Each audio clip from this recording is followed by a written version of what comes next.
오늘은 어떤 말씀 전할까 고민을 하다가 지난 한 주 동안 우리가 특별 새벽 기도회를 하는 바람에 매일 성경을 5일이나 띄워 먹었습니다. 그래서 그 매일 성경 5일 동안 어떤 일이 있었는지 또 거기에 대한 말씀을 좀 다루려고 하는데 지난주 매일 성경 창세기 말씀의 가장 주인공은 다름이 아니라 노아였습니다. 보통 노아 하면은 할아버지 생각하는데 사실은 너무 오래 사셔갖고 어디서부터 어디까지 할아버지라고 얘기할지 되게 애매합니다. 근데 노아를 보통 생각할 때 인터넷을 뒤져보면 여러분 아마 이 영상을 보셨는지 모르겠습니다. 보여주시죠? 아마 이거 보여주세요. 예. 이게 튀르키의 동부 지역에 있는 드루프나르라는 곳에 있는 곳인데 아마 추정하기로는 이게 아라라산이 아닐까 하는 곳에 이렇게 이 노아의 방주의 흔적이 있다 이렇게 얘기를 합니다. 저는 그래서 옛날에 이걸 진짜 믿고 설교까지 했습니다. 그리고 더 재밌는 게 이 크기가 거의 성경에 나오는 이 방주 크기하고 똑같아요. 야, 그래서 이건 진짜 대단하다. 하나님이 어떻게 이 몇천 년과 혹은 만 년이 넘는 시간 동안 이거를 보관해 놓으셨지? 대단하다 이렇게 생각을 했는데 최근에 밝혀진 자료와 가서 탐사를 하는 이 결과에 따르면은 방주가 아닙니다. 그냥 지형적으로 그렇게 무너지고 세워지고 깎아지면서 생겨난 그냥 자연적인 일이고 우연적인 일이라는 것이 이제 발견되게 됩니다. 왜 사람들이 이렇게 방주에 관심을 가질까? 그 방주보다는 사실 그 방주를 만든 사람 노아에 대한 평가 때문이 아닐까요? 특별히 성경에서는 이 노아를 이렇게 평가를 하고 있는데 우리 히브리서 말씀 같이 한번 읽어보죠. 시작. 믿음으로 노아는 아직 보이지 않는 일에 경고하심을 받아 경외함으로 방주를 준비하여 그 집을 구원하였으니 이로 말미암아 세상을 정죄하고 믿음을 따르는 이의 상속자가 되었느니라. 단순히 방주 짓는 것이 아니라 그 방주를 통해서 가정도 구원됐고 그 가정을 통해서 어떤 일이 합니까? 의의 상속이 일어난다고 합니다. 여기서 말하는 의의 상속이라는 것은 하나님의 나라, 하나님의 새로운 세대가 바로 이 노아를 통해서 다시 시작되었다. 이런 것을 의미합니다.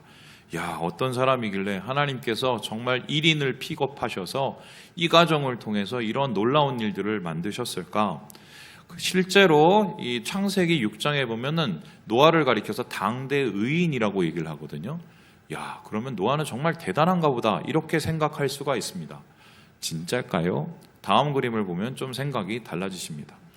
노아는 어떤 사람이냐? 애주가였습니다.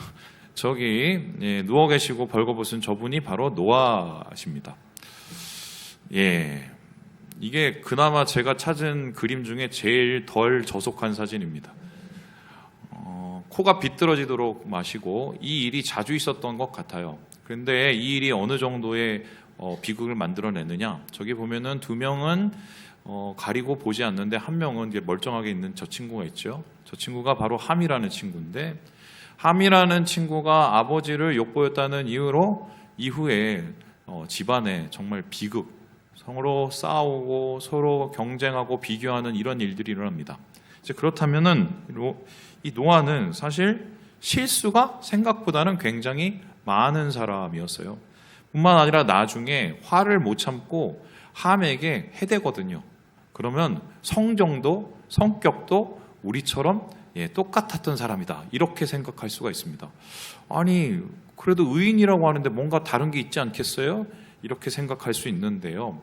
제가 이번 주에 노아에 대한 말씀 전하려고 계속적으로 6장, 7장, 8장을 묵상을 하면서 노아가 어떤 사람보다 잘했던 한 가지를 발견했습니다. 성경에 나온 모든 인물 중에 이 노아만큼 잘한 사람이 없어요. 그래서 하나님께서 노아를 특별히 픽업을 더 하신 게 아닌가. 그렇다면은 하나님께서 특별히 노아를 세운 특별한 이유가 무엇일까 했었을 때 저는 이 말씀에서 찾습니다. 우리 함께 10절, 12절 말씀을 같이 한번 읽어보도록 하겠습니다. 시작. 또 7일을 기다려 다시 비둘기를 방주에서 내놓음에 또 7일을 기다려 비둘기를 내놓음에 다시는 그에게로 돌아오지 아니하였더라. 뭐를 했어요? 기다렸어요. 노아만큼 잘 기다린 사람이 없어 보여요. 실제로 이 기다렸다는 말이 2번 되풀이되고 있는데 이 기다렸다는 단어가 굉장히 흥미롭습니다. 보여주시죠? 첫 번째 기다리다는 단어는 훌이고요. 두 번째 기다린다는 단어는 야할입니다. 훌이라는 단어는 빙빙 돌다. 계속적으로 같은 일을 해대면서 그 가운데 괴로워하는 것을 의미합니다. 여러분 우리의 쳇바퀴 같은 뭐 그런 일상을 얘기할 때 훌이라는 단어를 써요. 뿐만 아니라 야할은 그런 속에서도 그래도 기대함과 소망함을 버리지 않은 것을 뜻해요. 그렇다면은 이 노아는요 기다리는 전문가였어요. 기다림의 전문가. 빙빙 도는 계속적인 괴로움 속에서도 기대함과 소망을 잃지 않은 사람. 그래서 하나님께서 이 노아를 이러한 새로운 세대를 세우는 새로운 개척자로 세운 것이 아닌가. 저는 뭐 그런 결론을 내렸습니다. 그래서 오늘 여러분과 함께 무엇에 대해서 알아보느냐. 노아는 도대체 어떻게 기다렸을까? 노아의 기다림을 통해서 하나님은 도대체 무엇을 하였을까? 이 얘기를 살펴보려고 하는데요. 노아의 일생을 쫙 펼쳐놓고 보면 그의 기다림은 3가지 시기로 나누어지게 됩니다. 첫 번째 시기는요. 우리 같이 한번 읽어보도록 하겠습니다. 시작! 순종의 기다림.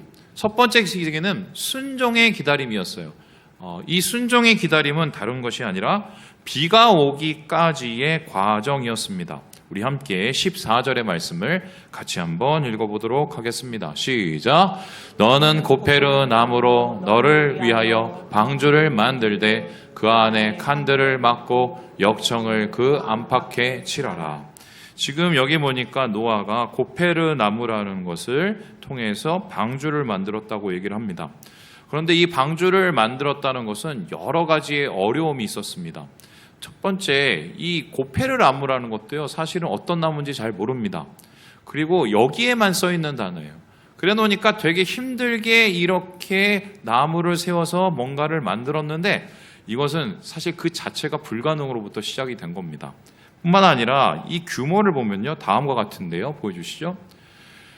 이게요, 140m입니다. 이 140m가 어느 정도 수준이냐면요, 747 비행기를 2대를 세워놓은 거하고 똑같습니다. 타이타닉의 거의 3분의 2가량이 되는 크기입니다. 그것을 지금으로부터 한참 전에 이걸 만들어냈다? 사실은요, 웬간한 공법과 웬간한 기술을 가지고는 이거를 이룰 수가 없는 일. 그런데 비가 오기까지 바로 이것을 노아가 해냅니다. 뿐만 아니라 이 노아의 기다림은요, 어려움이 한 가지가 더 있었었는데 우리 함께 창세기 2장 5절 6절을 같이 한번 읽어보도록 하겠습니다. 시작! 여호와 하나님이 땅에 비를 내리지 아니하셨고 땅을 갈 사람도 없었으므로 들에는 초목이 아직 없었고 밭에는 채소가 나지 아니하였으며 안개만 땅에서 올라와 온 지면을 적셨더라. 여러분 이게 이해가 가실지 모르겠지만요, 홍수가 났다고 하지 않습니까? 홍수가 났었을 때 육지에서 샘도 터졌지만 하늘에서 비가 쏟아져 내렸거든요. 하나님께서 홍수로 세상을 심판하신다고 하셨는데 이것을 믿는 사람이 거의 없었어요. 왜 그러냐? 노아 당시에는 이 5절 6절 말씀을 보면 비가 내리지 않았습니다. 그러면은 어떻게 수분이 공급됐냐? 여기 6절에 보듯이 뭐가 올라왔습니까? 안개가 올라왔어요. 이게 어떤 구조인지는 우리는 잘 모르지만 비로 세상이 망할 거라는 걸 가능하지 않았던 게 비가 내린 적이 없어요. 그러면 어떻습니까? 아니 이런 상황 속에서 그 큰 방주를 지어? 사실은 이건 바보 같은 짓이었습니다. 뿐만 아니라 여기에는 더 큰 것이 있었는데 다음 그림 한번 보여주시죠. 여러분 이렇게 말도 안 되는 상황 속에서 엄청난 저 크기의 방주를 짓고 있으면 주변 사람들이 따가운 시선을 보냈겠죠? 여러분도 지금 예수 믿고 또 예수를 의지하고 살아가지만 때로는 우리가 주변 사람들에게 조롱을 받거나 손가락질 받을 때가 있죠. 그러한 것에서 느껴지는 그 외로움이랄까요? 이것과 싸워야 했습니다. 진짜 비가 올까? 야, 내가 이 어마어마한 크기의 방주를 지을 수가 있어? 그런데 외로워요. 이것을 비가 오기까지 견뎌낸 기다림이 바로 노아의 첫 번째 기다림이었습니다. 그렇다면은 노아는 이런 비가 오기까지 어떻게 순종함으로 견뎌내고 기다릴 수 있었을까? 여기에 해당하는 비슷한 사람이 있는데 바로 예레미야입니다. 우리 함께 15장 말씀을 같이 한번 읽어보도록 하지요. 시작! 내가 기뻐하는 자의 모임 가운데 앉지 아니하며 즐거워하지도 아니하고 주의 손에 붙들려 홀로 앉았사오니 성경- 이는 주께서 분노로 내게 채우셨습니다. 성경에는 여러 선지자가 있는데 특별히 예레미야는 앞에 붙는 수식어가 있습니다. 무슨 선지자죠? 눈물의 선지자예요. 눈물의 선지자니까 여자인 줄 아는데 남자예요. 그런데 왜 눈물의 선지자냐? 매일매일 고통이었습니다. 뭐가 고통이었느냐? 다른 사람들은 얘기하지 않을 거를 예레미야는 얘기합니다. 다른 사람들을 하지 않을 거는 예레미야는 합니다. 무형의 방주를 매일매일 만들어갔는데 어떤 얘기를 합니까?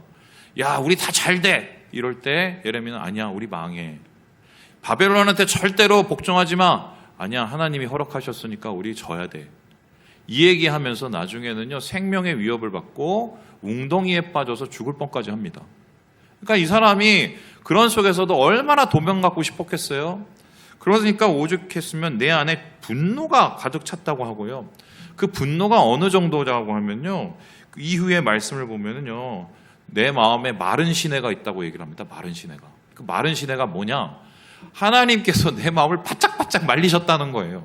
그런 만큼 괴로운 그 기다림, 하지만 순종을 했는데, 자, 그렇다면 예레미야는 혹은 노아는 어떻게 이렇게 외로운 상황 속에서 순종의 기다림을 할 수 있었을까?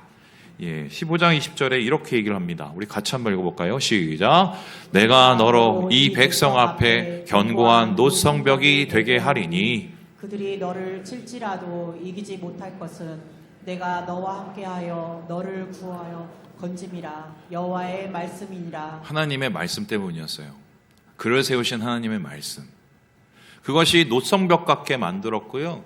그 하나님의 말씀과 약속과 사명이 예레미야를 견디게 했고 노아를 견디게 한 겁니다.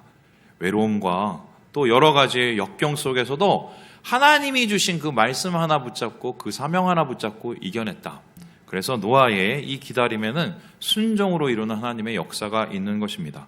그렇다면 두 번째로 노아의 기다림은 어떤 기다림이 있었을까요? 같이 한번 읽어보도록 하겠습니다. 시작. 인내의 기다림. 노아의 기다림은 두 번째로 인내의 기다림입니다. 순종의 기다림이 비가 오기 전까지의 기다리라면 인내의 기다림은요, 비가 멈출 때까지의 기다림입니다. 여러분, 왜 노아는 인내할 수밖에 없었을까요? 여기에 대해서 7장 23절 24절에 이렇게 얘기를 하고 있습니다. 같이 한번 읽어볼까요? 시작.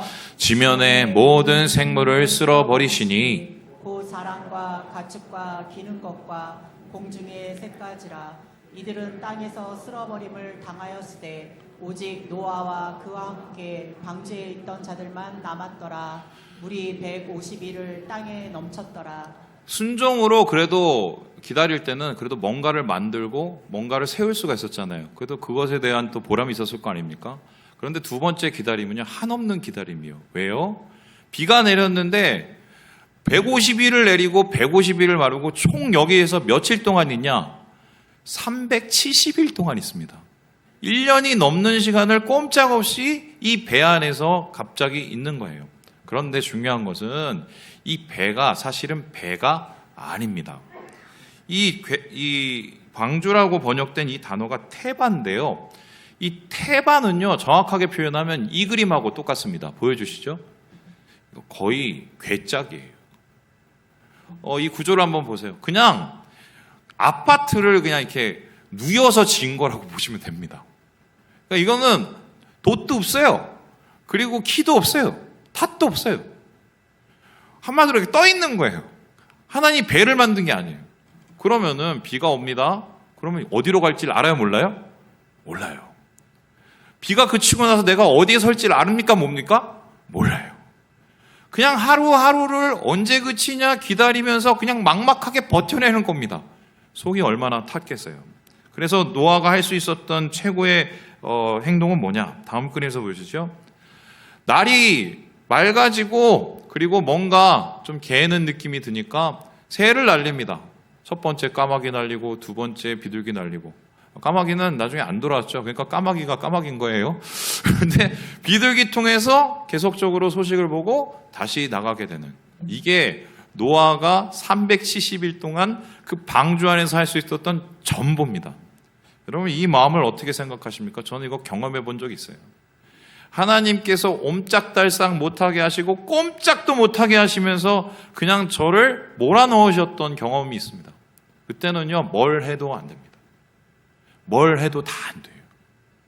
나중에는 두 손 두 발 들고 가만히 있는 게 전부예요. 속이 타죠. 막 괴롭죠. 그리고 하나님 막 원망됩니다. 불평합니다. 뭐라도 하면 좀 나은데 그때 하나님께서 요구하신 게 뭐냐? 그냥 인내거든요. 자, 그러면 이 인내의 시간, 옴짝달싹한 이 인내의 시간을 왜 하나님께서는 주시고 이것을 통해서 하나님은 어떤 것으로 이겨내기 원하셨을까? 이 비슷한 얘기가 창세기 39장에 이어지는데 바로 요셉의 이야기입니다. 우리 같이 한번 읽어보죠. 시작. 여호와께서 요셉과 함께 하시고 그에게 인자를 더하사 간수장에게 은혜를 받게 하심에. 요셉이라는 사람 기억해 보세요. 한참 사랑받다가 갑자기 형제의 미움을 받아서 죽을 위기에 던져지고 겨우겨우 목숨만 살아서 보디발이라는 사람의 집에 가서 종으로 살다가 그것도 나중에 안 돼서 나중에는 바닥 떨어져서 감옥에 갇힙니다. 이런 인생이 있어요? 이런 괴로움이 있어요? 그가 할 수 있었던 거 그 상황 속에서 아무것도 못하고 그냥 옴짤따스짝 못한 겁니다. 뭔가를 해본 게 뭐냐면은 어떤 사람이 꿈꿨는데 그거 해석해 준 게 다예요. 그런데 곧 그것도 그 사람 잊어버립니다. 할 수 있는 게 없었어요. 자, 그러면은 요셉은 여기서 어떻게 인내했을까요? 노아도 마찬가지죠. 어떻게 인내했을까요? 다시 한번 보여주세요. 분명히 옴짝달싹하고 힘들고 어려운 건 사실인데 하나님께서 매일매일 그에게 뭐를 더해 주셨답니까?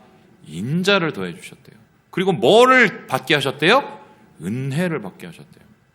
여러분, 아무리 힘들고 옴짝달싹하는 그 상황 속에서도 하나님께서 하루하루 부어주시는 뭔가들이 있거든요.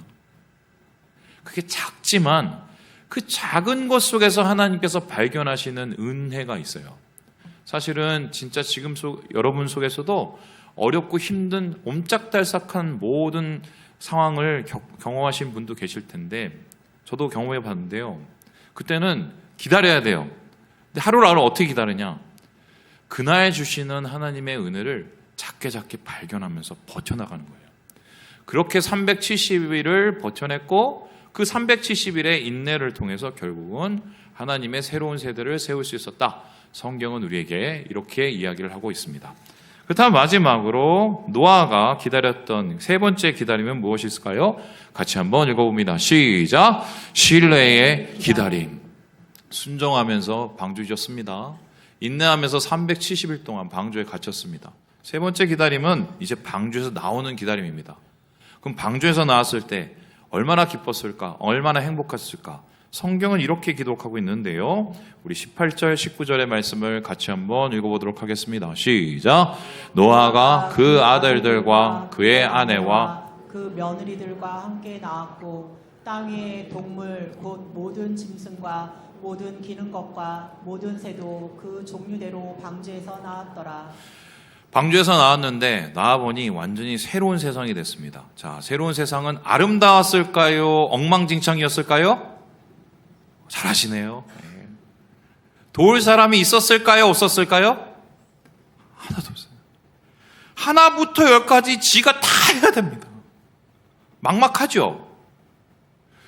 외로움과 싸웠고 그리고 인내하면서 불안감과 싸웠다면 이 세 번째 이 신뢰는요. 막막함하고 싸워야 되는 거예요. 야, 이거 어디서부터 어디까지 하느냐? 도대체 이거 뭐부터 시작을 해야 되냐? 앞으로 뭐 먹고 사냐? 여러분, 노아 이후에 어떤 일이냐면 육식을 하게 됩니다. 그러니까 고기 좋아하시는 분들은 노아한테 감사하셔야 돼요. 왜 육식을 하게 되느냐?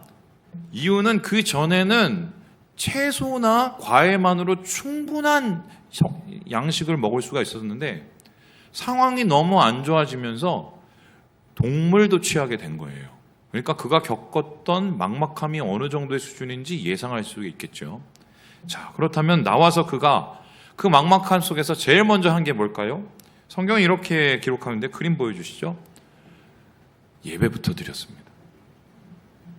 막막함 속에서 모르니까 일단 나와서 하나님 앞에 번제를 드리면서 하나님 살려주셔서 감사합니다. 이런 기도도 했겠지만 하나님 앞으로 뭐 하고 살아요? 어떻게 살아요? 결과적으로 이러한 신뢰를 요구하는 상황 속에서 그가 막막함과 싸워야 했다. 자, 그렇다면은 이 막막함과 싸우는 앞으로 계속되는 이 기다림, 어떻게 노아는 이것을 이겨냈을까요? 이와 관계된 이야기가 있습니다. 다음 그림 한번 보여주시죠. 여러분 아시는 출애굽 이야기입니다. 여러분 출애굽을 보면요, 이스라엘 백성들 100만이 넘는 이스라엘 백성들이 광야를 40년 동안 지나게 되지요. 그런데 이스라엘 백성이 광야길을 알았을까요? 몰랐을까요? 몰랐습니다. 광야에서 먹을 게 있었습니까? 없었습니까? 없었어요. 척박한 환경이었어요. 막막한 환경이었어요. 그런데 그 사람들이 어떻게 이것을 이겨냈느냐? 저기 앞에 제일 먼저 뭐가 있습니까? 언약궤가 있습니다. 엄청난 크기의 방주는 아니지만 그거하고 비슷하게 생기는 궤짝 하나를 붙잡고 나가요. 그래서 민수기는 이것을 이렇게 기록하고 있는데 같이 한번 읽어보도록 하지요. 시작. 그들이 여호와의 산에서 떠나 3일 길을 갈 때에 여호와의 언약궤가 그 3일 길에 앞서가며 그들의 쉴 곳을 찾았고 그들이 진영을 떠날 때에 낮에는 여호와의 구름이 그 위에 덮였더라. 내일 길은 난 몰라요. 내일 일도 난 몰라요. 광야에서 내일 내가 버텨내고 살 수 있을지도 잘 모릅니다. 한 가지는 압니다. 하나님이 인도하시면 나는 간다. 거기에서 나는 살 수 있다 해서요. 그래서 인도하심이 있는 곳에서 언약궤를 따라가고 그곳에서 머물고 그곳에서 또 주님 주신 양식을 먹고 그렇게 40년을 살아갑니다. 결과적으로 이스라엘 백성들이 여기에서 버텨낸 이유, 막막한 이 광야에서 버텨낸 이유는 다름이 아니라 매일매일 주님을 의지하는 삶이었어요. 그 의지하는 삶을 통해서 당장의 눈앞의 것은 보이지 않지만 뭔가를 나를 위해서 만들어 가시고 장래의 그 가나안의 땅에 나를 이르게 하실 하나님을 믿게 된 것입니다. 그래서요, 우리의 기다림은 순종을 이루게 하고 인내를 이루게 하고 결국은 우리의 신뢰, 믿음을 성장하게 하시는 거죠. 왜 하나님께서 예수 믿는 사람을 이렇게 자꾸 괴로움 속에서 던져내실까? 왜 이렇게 외롭게 만드실까? 왜 이렇게 자꾸 불안하게 만드실까? 왜 이렇게 자꾸 막막하게 만드실까? 여러분, 저도 사실은 그게 때로는 불만이에요. 그런데 오늘 노아의 이야기를 보세요. 이런 시간이 없었으면 이 사람이 새로운 세대를 열 수 있었을까요? 이러한 감정들과 싸워내지 않았다면 이 사람이 새로운 땅을 볼 수가 있었을까요? 결과적으로 순종하며 인내하며 신뢰하며 기다렸던 그 시간은 노아를 빚어가고 만들어내시는 하나님의 작품의 시간이었어요. 오늘날도 우리에게 하나님께서 그렇게 하시는데 외롭죠? 불안하지요? 막막하지요? 하지만 하나님께서는 그것들을 통해서 우리를 빚어내고 계십니다. 그리고 새로운 땅, 새로운 세대, 새로운 하나님의 이들을 우리 통해서 만들어내기 원하시고 하나님의 역사를 우리를 통해 보기 원하신다. 저는 말씀 속에서 그것을 찾았습니다. 이번 주에 설교가 너무 많아갖고요. 이게 오늘 설교를 월요일부터 짬짬이 시간 나는 대로 준비를 했습니다. 그런데 말씀 준비하면서 제 머릿속에 계속 꽂혔던 생각은 그거였습니다. 노아가 어떤 마음이었을까? 이런 기다림 속에서 외롭고 불안하고 막막한 이런 상황 속에서 겪으면서 노아가 어떤 마음이었을까? 이거를 계속 질문하고 묵상을 했어요. 근데 그때 갑자기 여기저기서 저한테 카톡이 오고 전화가 오는 겁니다. 성민아, 너 그거 봤어? 성민 목사님 그거 봤어요? 뭐요? 심지어는요, 얼마 전에 예수 믿은 제 친구도 카톡이 와서는 너 그거 봤어? 뭐? 요즘에 오늘 아마 끝나는 걸 갔는데 CGV에 가면요, 이제 코미디 영화가 하나입니다. 그 북한 뭐 이런 거 다루는 건데 신의 악단이라고요. 이게 코미디로 시작해갖고 이게 감동으로 끝나는 건데 제가 너무 많이 얘기하면 스포니까 말은 못하는데 이제 거기에서 이제 예수 안 믿던 사람이 나중에 예수 믿게 되는 그 이야기가 있어요. 근데 그냥 그걸 이렇게 보고 약간 졸고 막 이러다가 갑자기 제 눈이 벙 하고 떠지는 부분이 있었어요. 뭐냐면 여기 주인공이 찬양을 하나 불러요. 근데 그 찬양이 제가 그걸 딱 들으면서 아, 이게 노아 마음이겠구나 라는 생각이 들었어요. 그래서 오늘 여러분에게 한번 이 찬양을 좀 소개를 하려고 하는데요.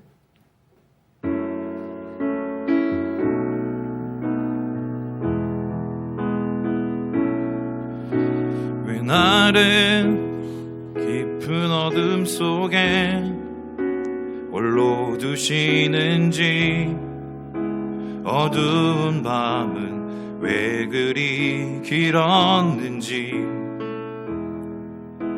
나를 고독하게 나를 낮아지게 세상 어디도 기댈 곳이 없게 하셨네.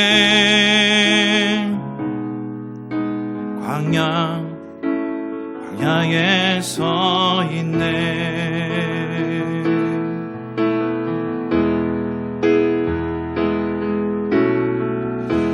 주님만 내 도움이 되시고 주님만 내 빛이 되시는, 주님만 내 친구 되시는 광야. 주님 손 놓고는 단 하루도 살 수 없는 곳, 광야.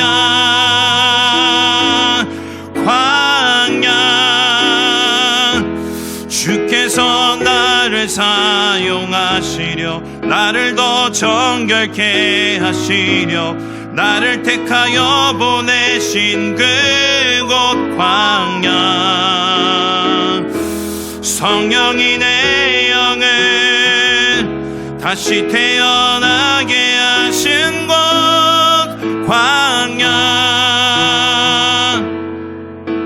광야에 서 있네.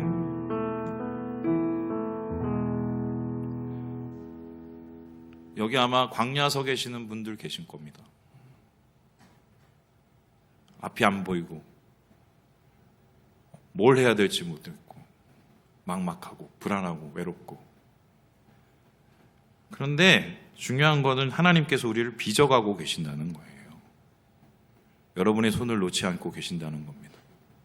이 광야를 지날 때 하나님께서 우리를 만드신 그 모습, 여러분 사실 우리 그것 때문에 예수 믿는 겁니다. 주님 안에서 이 기다림을 힘들지만 하나님과 함께 이겨내시고 주님과 함께 이 광야를 건너 하나님의 은혜의 땅으로 나아가시는 우리 모든 형제 자매들 되시길 주님의 이름으로 축원합니다. 기도하겠습니다.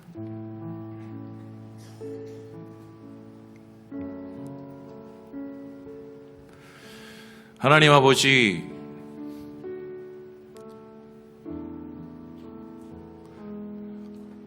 기다리는 것이 힘들고 반복되는 삶이 괴롭고 외롭습니다. 마치 노아가 느꼈던 그 막막함이 우리 앞에 있습니다. 붙잡을 것이 없습니다. 하지만 오늘 말씀을 통해서 그의 기다림이 어떠한 열매를 거뒀는지를 알게 되었습니다. 주님, 주의 말씀 붙잡고 나가오니 우리 손을 놓지 말아 주시고 하루하루의 은혜로 우리를 채워주셔서 이 광야 지나 주님의 약속의 땅에 이르게 하여 주시옵소서. 그렇게 하실 줄을 믿고 의지하며 살아계신 예수 그리스도의 이름으로 기도드립니다. 아멘.